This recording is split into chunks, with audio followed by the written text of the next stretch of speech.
Hello, this is Earl Nightingale. In this recording, the magic word is the first of 12 you'll receive in this series titled How You Can Lead the Field in the Modern World.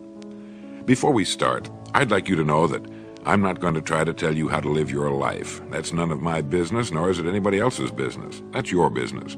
Nor is this Lead the Field program a collection of pleasantries, platitudes, or Pollyanna. It is a summation of more than 20 years of research on one subject, and that is, why do some people do so well in life, while so many more do not? And the first thing let's talk about is the magic word. The experts call it the most important word as far as the results we get from life are concerned in this or any other language. And that word is attitude. It is our attitude toward life which will determine life's attitude toward us. Let's face the fact honestly that we shape our own lives, and the shapes of them will be determined by our attitudes. A person with a poor attitude toward learning, for example, isn't going to learn much until he changes his attitude. If we take the attitude that we cannot do something, we generally will not do it. An attitude of failure, and we're whipped before we start. So we know then that what we receive from life, what we accomplish or fail to accomplish, is due in large measure to our overall attitude. William James of Harvard University put it this way: "The greatest discovery of my generation is that human beings can alter their lives by altering their attitudes of mind." And isn't it wonderful that we have this measure of control? Before we start talking about our attitude toward the world, let's talk about our attitude toward ourselves, since it is the attitude we take toward ourselves which determines our attitude toward the world. Now right here we come to a rather strange fact. We're so familiar with ourselves, we tend to take ourselves for granted. We tend to minimize the things we can accomplish, the goals we can reach, and for some equally strange reason, believe others can accomplish things in our field which we cannot. There are literally millions of human beings living narrow, darkened, frustrated lives, living defensively, simply because they take a defensive, doubtful attitude toward themselves, and as a result, toward life in general. Many people are suspicious of and oppose change, yet change is the one thing in life on which we can absolutely count. People who stay young all the years of their lives not only welcome change, but see it for what it really is: new opportunity, new chances for further fulfillment. Attitude is a reflection, a result of a person's will. It is incalculably powerful. It can bring about marvelous results for us, but we need to train it patiently, day by day. Now let's talk about the attitudes of people who are successful. The top 5% of the people who go sailing through life from one success to another, and who, even when they fail at something, shrug it off and head right out again. No matter who the person is or what he does, men and women in sales, business executives, people in all the professions, wives and mothers, students, top people in the armed forces, public servants, men and women in the service of religion, working men and women in all fields of endeavor, wherever you find a person doing an outstanding job and getting outstanding results, you will find a person with the right kind of attitude. These people take the attitude toward themselves that they can accomplish what they set out to accomplish, that there's no good reason on earth why they can't be competent, successful. They have a healthy attitude toward themselves and, as a result, toward life and the things they want to accomplish. And because of this, they achieve some remarkable things, and they come to be called successful, outstanding, brilliant, lucky, and a lot of other things. They're quite frequently no more brilliant or outstanding than the majority of the people by whom they're surrounded. But they did develop the right attitude, and they found their accomplishments not too difficult, and many times surprisingly easy, simply because it seems that so few are really trying, really believe in themselves. Successful people come in all shapes and sizes and in widely varying degrees of intelligence, background, and so on. But they all have one thing in common. They expect more good out of life than bad. They expect to succeed more than they fail. If you want something worthwhile, take the attitude that there are a lot more reasons why you can have it than there are that you cannot, and set out to earn it. Go after it, work at it, ask for it, and 9 times out of 10, you will get it.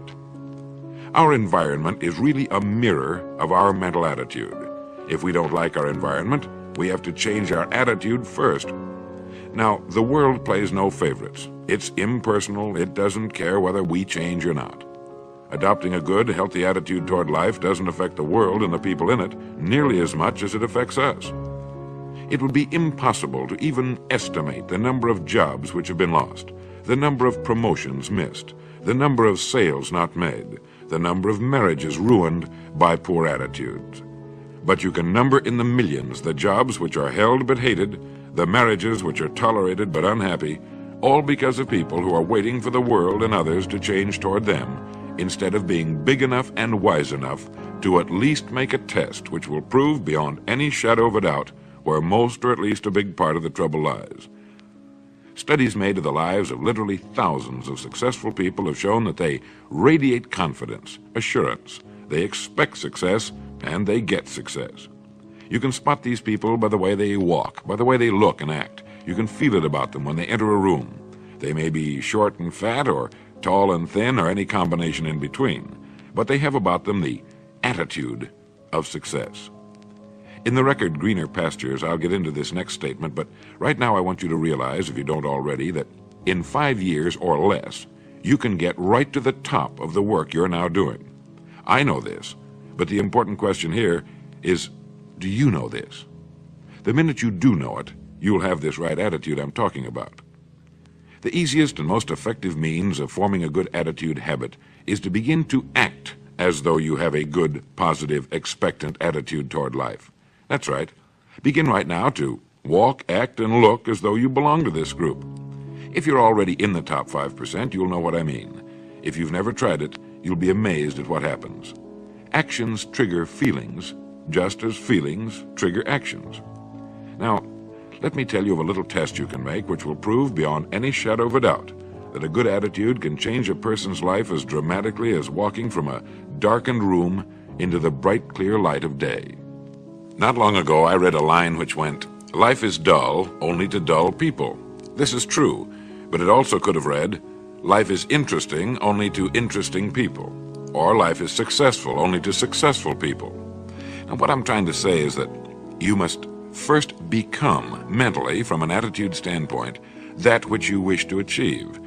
A famous restaurateur was being interviewed by a reporter who asked, "When did you become successful?" He replied, "I was successful when I was sleeping on park benches, because I knew what I wanted to do and that I would do it." In short, his attitude had been one of success, of expecting success long before the material, the tangible rewards of success had been earned. We'll get into this particular phase of Lead the Field in record number 3, A Worthy Destination. But for now, remember that a person must act, look, and because of these things, feel successful before the success he seeks can come. Chances are you know people who seem to be what others call lucky. All kinds of good and wonderful things seem to happen to them, and they give the impression of happily sailing through life, having a wonderful time, and getting more accomplished in a year than most people do in 5. This has been figured out fairly scientifically, and if anyone will conscientiously go about the test I'm going to recommend, and stay with it every day for the next 30 days without fail, that person can join this small, happy, and extremely productive group of people. He'll find himself becoming lucky, as they say, and most of his problems will pretty well take care of themselves. Of this you can be sure. The results will be nothing short of amazing. Now, it makes no difference how good a person's attitude has been in the past. Anything can be improved upon, and it's the small refinements upon something already good that makes it great. So here's the test. For the next 30 days, act toward the world, everything and everyone with whom you come in contact, with the attitude which represents the kind of results you want to achieve. That is, if the result you want is more success in what you're doing, act as though you are already in possession of the success you seek. If you want others to treat you with admiration and respect, treat others with admiration and respect first. Have you ever stopped to think of this? Every human being on earth is the most important human being on earth as far as he or she is concerned. You may never get anyone to admit it, but it's a fact. So for the next 30 days, treat every person with whom you come in contact as the most important person on earth, remembering as you do so that as far as that person is concerned, he is. Now, the reason I say treat everyone in this fashion is mainly because this is the way human beings ought to treat each other, and because it will help you form a habit that will bring you amazing and delightful results for the rest of your life. Have you ever noticed that the higher you go in any organization of value, the nicer the people seem to become? You see, the bigger the person, the easier it is to talk to him, to get along with him, to do business with him. Do you know why? It's because he's got a good attitude, and people with the best attitudes just naturally gravitate toward the top. So for 30 days, act toward others and the world at large in exactly the same manner you want the world and others to act toward you. Treat your wife or husband as the person he or she really is, the most important person in your life, and the same with the children. Carry out into the world each morning for 30 days the kind of attitude you would have if you were the most successful human being on earth. And notice how it quickly develops into an habitual attitude. When a person does this, he should realize he has already placed himself on the road to what he seeks.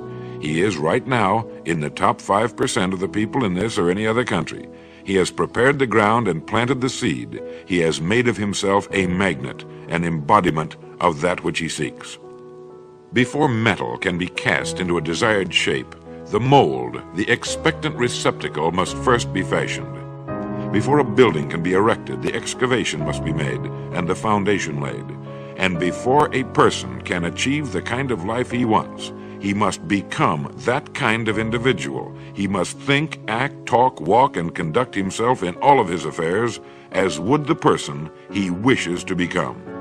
He is then actually that person, and the things that person would have and do will naturally come to him. Almost immediately, a change will be noticed. Irritations that used to frustrate and annoy disappear. When some less informed individual gives you a bad time, stay on the track. When someone cuts in front of you with his car or acts in any other manner that shows his ignorance and lack of courtesy, don't permit yourself to drop to his level. Pity him, for that's what he really deserves. That's the very group a person doesn't want to belong to, and if he acts like them, well, let's face it, he belongs with them.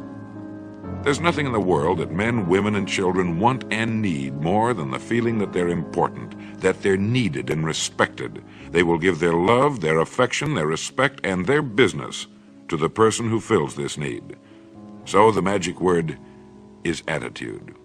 And in summing up, a few points to keep in mind. 1. It is our attitude at the beginning of a task which, more than anything else, will affect its successful outcome. 2. It is our attitude toward life which determines life's attitude toward us. 3. We are interdependent. It is impossible to succeed without others, and it is our attitude toward others which will determine their attitude toward us. 4. Before a person can achieve the kind of life he wants, he must become that kind of individual. He must think, act, talk, walk, and conduct himself in all of his affairs as would the person he wishes to become. 5. The higher you go in any organization of value, the better will be the attitude you'll find. 6. Your mind can hold only one thought at a time, and since there's nothing at all to be gained by being negative, be positive. 7. The deepest craving of human beings is to be needed, to feel important, to be appreciated. Give it to them, and they'll return it to you. 8. Look for the best in new ideas. As someone said, I've never met a person I couldn't learn something from. 9. Don't waste valuable time broadcasting personal problems. It probably won't help you. It cannot help others. 10. Don't talk about your health unless it's good. 11. Radiate the attitude of well-being, of confidence, of a person who knows where he's going. This will inspire those around you, and you'll find good things will begin happening to you. And 12, lastly, for the next 30 days, treat everyone with whom you come in contact as the most important person on earth. If you'll do this for 30 days, you'll do it for the rest of your life. In the next recording, I'll talk to you about greener pastures.